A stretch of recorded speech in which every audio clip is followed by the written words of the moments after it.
Let's talk about artificial intelligence, and I don't mean some far-off sci-fi fantasy. I'm talking about a real-world force that's already, right now, making decisions about our lives. So today, we're going to break it down.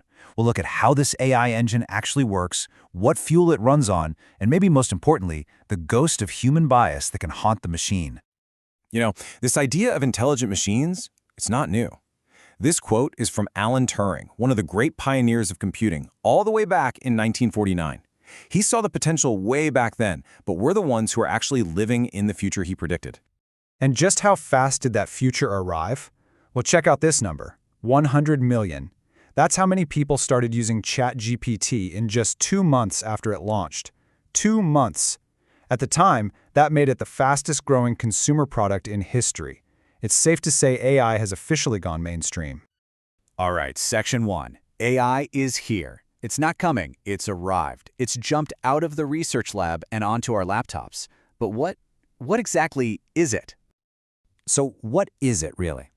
Probably the best way to wrap your head around AI is to think of it as a multi-use technology. Kind of like electricity, right? Electricity isn't just one thing.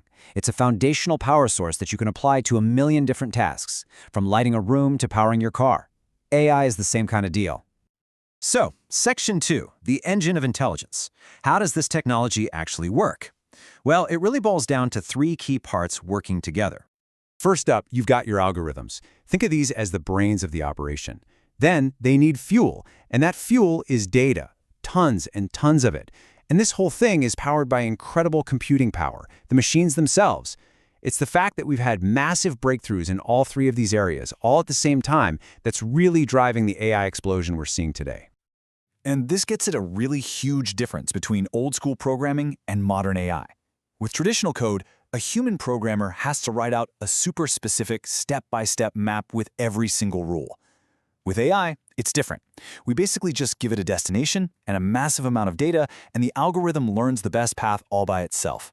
It recognizes patterns instead of just following a bunch of rules we wrote. Now, you're going to hear a lot of terms thrown around, so let's clear this up real quick. Think of it like this. Artificial intelligence is the big umbrella term for the whole field.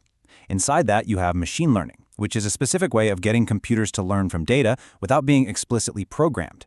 And then a popular subset of that is deep learning, which uses these really complex structures called neural networks that are kind of inspired by how the human brain works. Okay, Section 3, the ghost in the machine. We've talked about the engine, the algorithms, and the fuel, the data. But as it turns out, the quality of that fuel is everything. And that's where we start to find the ghost in the machine. I mean, think about it. Where does all this knowledge come from? The AI learns from data, sure, but that data isn't created in a vacuum. It comes from our world, from our history. So the real question becomes, is that data fair? And this is where we run into a really tricky concept known as the black box. See, because the AI learns its own path, sometimes even its own creators can't explain the exact logic it used to get from A to B. We can see the input we gave it, and we can see the output it produced. But the process in the middle, it can be a total mystery.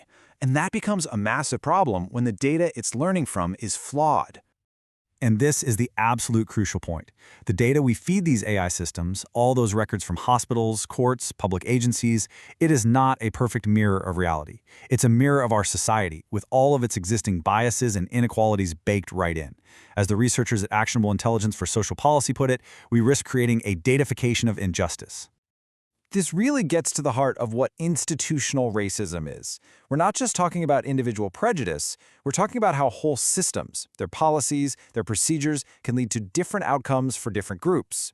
So, for example, if historical policing data shows more arrests in one neighborhood, and AI trained on that data might just learn to recommend sending even more police to that same neighborhood. It creates this dangerous feedback loop, and it risks automating historical biases at a scale we've never seen before. So, Section 4, a blueprint for fairness. Now, this all sounds pretty dire, I know, but here's the good news. It's not inevitable. The key is to stop pretending that data is neutral and start being very deliberate about designing fairness right into the system from the very beginning. And a framework like this, the data lifecycle, shows us how.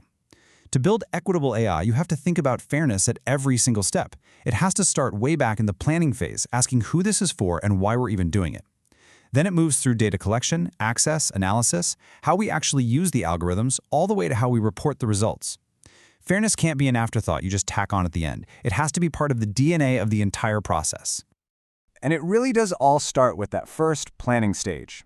This means doing things like bringing community partners into the conversation right from day one, actually researching the history behind the data to understand past harms, and genuinely recognizing that the people represented by the numbers have knowledge that is absolutely essential. It also means we have to make some tough choices. This matrix here shows that not all data projects are worth doing.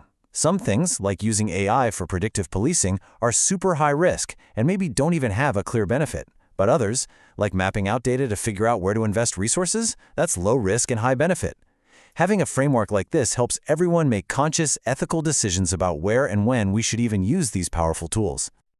All right, Section 5, our choice, our future. At the end of the day, this brings us to the ultimate point.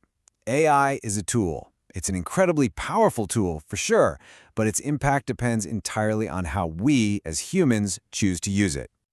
And really, the path forward splits in two. On one side, you have AI used for incredible good, detecting cancer early, helping us make more equitable investments, maybe even helping eliminate disparities.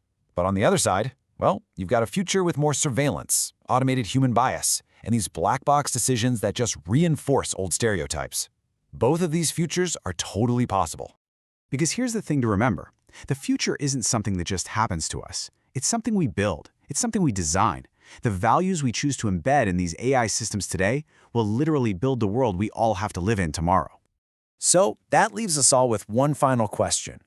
Are we going to build AI that simply reflects the world as it is, with all of its existing flaws and inequalities? Or are we going to make the conscious and sometimes difficult choice to build AI that helps us create the world as we know it ought to be?